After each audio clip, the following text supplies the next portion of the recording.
Hey everybody, Chad Wesley Smith here. Going to be continuing our Addressing Weak Point series, talking about the squat, addressing the problem of having weak legs to a relatively stronger back. We're talking there about knee extension strength versus hip extension strength, most influenced by quad strength for knee extensors, and then the low back hip strength for the hip extensors. I find this to be the most common deficiency for people in their squats. You can identify this problem when the athlete's knee shifts back out of the hole and causing their hips to rise faster than their shoulders, and then know that they're able to kind of slowly good morning their way through the lift because of a relatively stronger low back compared to quads. Now, besides just looking at the athlete's squat, we've also compiled some data in the chart here to help you better understand what constitutes a normal expectation of squat to deadlift, and then how much below that would be showing you having weak legs, and how much above that would be showing you to have a weak back. So thank you to Greg Knuckles for helping out with that information, looking at some IPF Worlds results, so very highly qualified athletes, which is really useful when assessing this type of information. Beyond that, you do need to actually look at the athlete's body, because you could have an athlete who may appear to have a weak back, but in fact they really just have very short arms, and that's why their deadlift is relatively lower. So now let's take a look at some of the exercises and strategies we can use to build up that weak legs in comparison to a stronger back.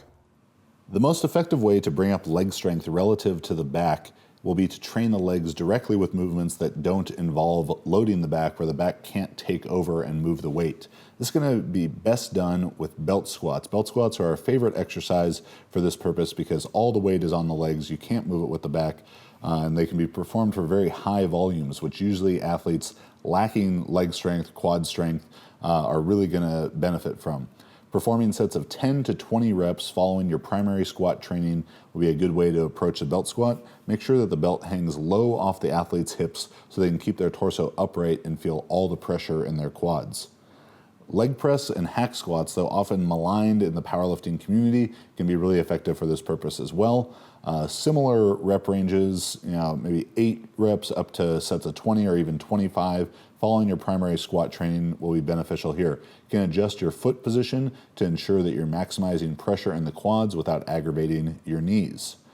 Unilateral training is inherently quad dominant, so whether you're doing lunges, step-ups, split squats, or variations of all of those are going to be appropriate. They'll allow you to use lighter weight, so not overly taxing your nervous system. I'd perform sets of 8 to 20 reps per leg. All these exercises will develop the legs in absence of training the back and help you quickly and simply correct that strength imbalance.